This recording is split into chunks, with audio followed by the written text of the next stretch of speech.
Hi, I'm Dave DeWitt, and today I'd like to talk to you about why the rapture of the church is not the same event as the second coming of Christ. There's much teaching today which says there is no rapture distinct from the second coming. Especially, there is the claim that the events described in 1 Thessalonians 4:13 through 18 is just another description of the second coming.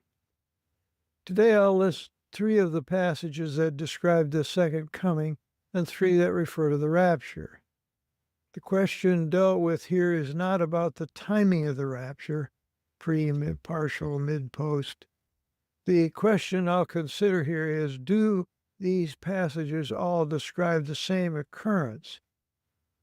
My conclusion is that the rapture and the second coming are by observation different events.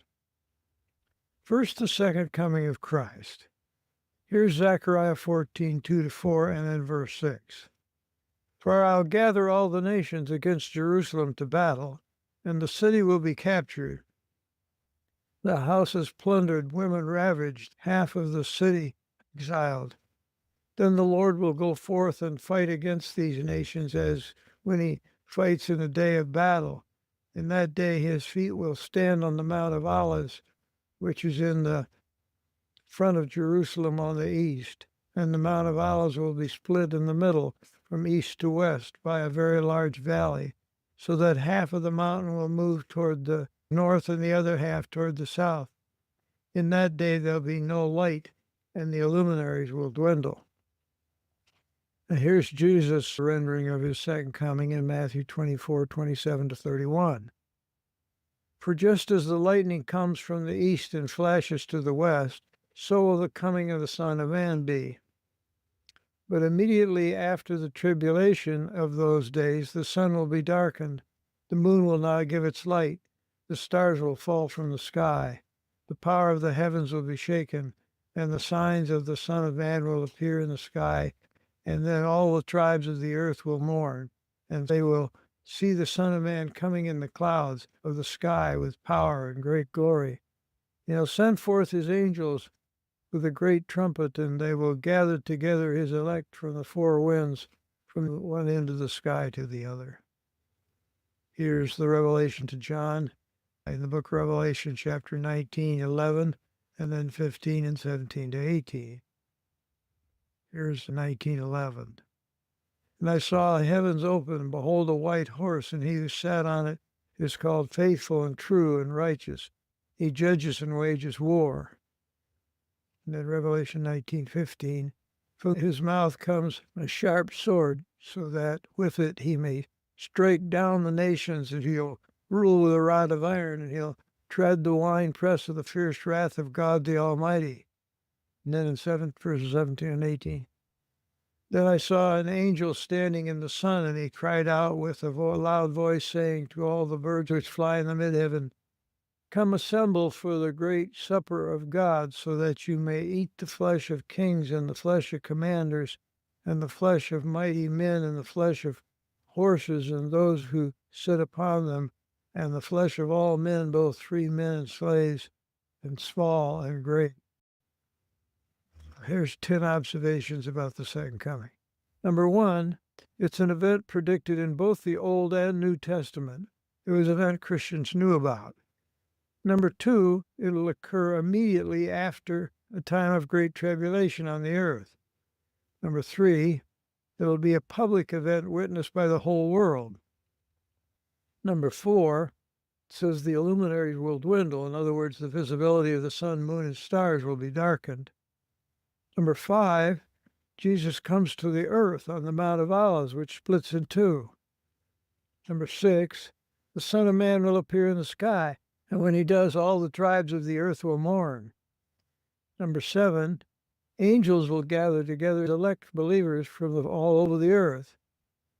Number eight, Jesus will strike down the nations, and he'll rule them with a rod of iron. Number nine, the event will be an expression of the fierce wrath of God. Number 10, the deaths on the earth will be so extensive that the birds will be called to eat their flesh. Now some passages on the rapture of the church. John 14, 1-3, Jesus says, "Do not let your heart be troubled. Believe in God, believe also in me. In my Father's house are many dwelling places. If it were not so, I would have told you. For I go to prepare a place for you. If I go and prepare a place for you, I'll come again and receive you to myself, that where I am, there you may be also."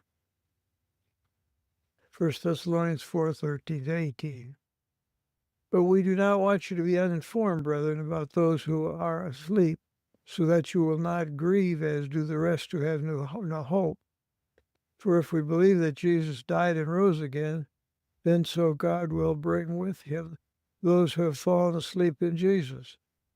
For this we say to you by the word of the Lord, that we who are alive and remain until the coming of the Lord will not precede those who have fallen asleep.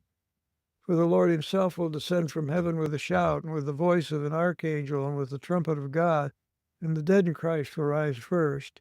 Then we who are alive and remain will be caught up together with them in the clouds to meet the Lord in the air.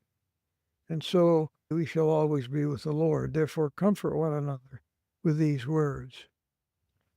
And then in 1 Corinthians 15:51 and 52, "Behold, I tell you a mystery. We shall not all sleep. We'll all be changed in a moment, in the twinkling of an eye, at the last trumpet. For the trumpet will sound, and the dead will be raised imperishable, and will be changed." Now some observations about the rapture. Here's 10 observations. Number 1, it's an event Christians were informed about from the Old Testament. Number 2, knowledge of this event would bring peace of mind. Do not let your heart be troubled. Number 3, it's an event where Jesus will come to receive believers to himself in the air. Number 4, the event will take believers to a place Jesus is preparing for them, in my Father's house. Number 5, the event is a mystery, something unknown to the Old Testament prophets. Number 6, believers are told about this event so that you will not grieve as do the rest who have no hope. 7, the event is about the bodily resurrection of believers, not killing of unbelievers.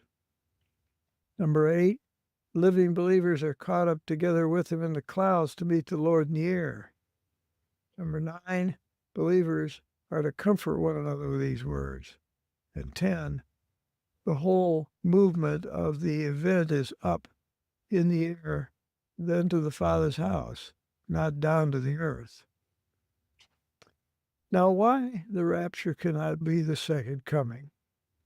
Here's a few reasons. Number 1, the Old Testament prophets, Jesus and John in Revelation, all discuss the second coming in sequence with other end-time events, preceded by a tribulation and followed by an earthly kingdom. Nothing like the rapture is mentioned in any sequence passage. Number 2, the second coming of Christ is not an imminent event. Many things must take place before it happens. The rapture is an imminent event. It can happen at any time. 3, the second coming is about war on earth, killing of multitudes of people, and regathering of the remnant of all 12 tribes of Israel to Jerusalem. The rapture is only for the church, which is a mystery not known to the Old Testament prophets, according to Ephesians 3:3-9. And number 4, the rapture is about blessing, resurrection, deliverance, rewards. Second coming is about fear, destruction, death, and judgment. So, my conclusion, if we read the Bible in a plain, ordinary way, according to the author's intended meaning, we're forced to conclude that the rapture and the second coming are distinctly different events. Thank you for listening. A longer paper on this subject with footnotes for the quotes is available on our website, relationalconcepts.org.